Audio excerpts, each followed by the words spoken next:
The Sydney Swans, a little bit of a slow start again, but managed to overrun the Crows finally. And the party was at it again. Forward of the ground was Amartey, who kicked 9, could have kicked 10, but his personal best before this was 4. Now, the way they defended him, they'll go to the videotape and it leaves a lot to be desired, but he marked the ball everywhere and he hardly missed. I think he kicked 9 goals, 1 from his 10 disposals, was very efficient, but time and time again, the ball just fell in his lap like that. He was the best man on the ground and well done.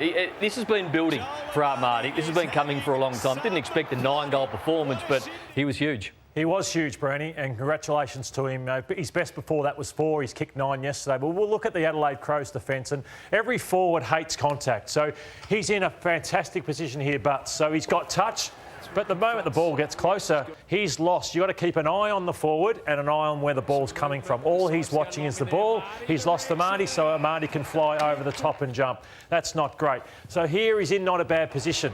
This is Kane this time around. But what's that? Why are you trailing in when a bloke's kicked 4 or 5 goals? You've got to be up. Every forward hates touch and contact. He gave him too much time and space. This just wasn't hard. He should be driving a knee through Amartey here. That's fair. Knee through him, punch it through. He's going back with the flight. Wasn't hard enough. Was not tough enough in that situation. This one down the ground, it's 2 of them. It's 2 Adelaide defenders. They both look. He's the hottest footballer in the game on the night, and they both say, nah, it's a zone defence. We're not going to touch him. Again, really, really poor. And then this last one, Kane's on him. Where are you going? What are you doing? What are you guarding? Grass. What for? When he's the hottest player in the game and he kicks his 9th. So really, really poor defending. And obviously Matthew Nicks needs to take it, the defensive coach and those guys, where they allowed that to happen. It's left the Crows with a 4-win and 1-draw scoreline from the 14 matches they've played. It's understandable they're very down in the dumps, and there's almost a woe is us though attitude enveloping the club. Matthew Nicks post-match. Yeah, we've just played 14 games in a row, so we'll take a bye now, and we need it. Our guys are looking forward to that physical and mental break. You know, this is our first look at it. Some have had 2 byes. I mean, particularly the team you just played. Yeah, they look quite fresh. Oh. Yeah, I wouldn't be coming up with excuses. So last week, Taylor Walker was having excuses about injury. They'd just been beaten by Richmond, who have more injuries than anyone. And Matthew Nicks, it wasn't the time and the place to do that.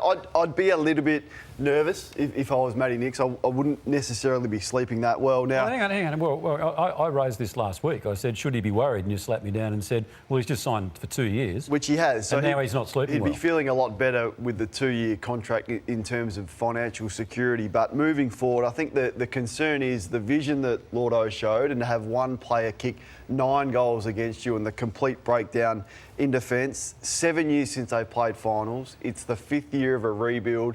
They were tracking the right way. Now they're 15th. They can't generate any entries, 35 inside 50s. Again, that's been a gigantic problem for them. And yeah, I just think the pressure that is coming to bear, I think it's going to be an interesting second half of the year. And boards have done stranger things, haven't they? I mean, this is a club under significant pressure. Well, they never said Kane. Wow, but they were a fair way up against the favourite of the premiership at the moment, deep in the third quarter. Yes, they had their issues late, but is there positives to build on? Yes, there's the negatives, which Lloyd showed, but surely there's positives to say we're in front of Sydney. Find me some, Brownie, because then they conceded 6 goals in 11 minutes. Yeah. They conceded 10 goals in a row. So that's the breakdown I'm talking about. And performances against Hawthorn, who you should be well advanced in, performances against Richmond, who everyone is beating, and then to concede 10 goals consecutively with one player kicking 9, there's some issues. Positives, Michael Annie did a good job on Warner. Yeah, that's different. That's something different they haven't done before. He's a good player. But if you're talking about the board, surely they relinquished the right to choose another coach. I mean, Mike Rasciuto's been the football director of that club for some time, and he's been there for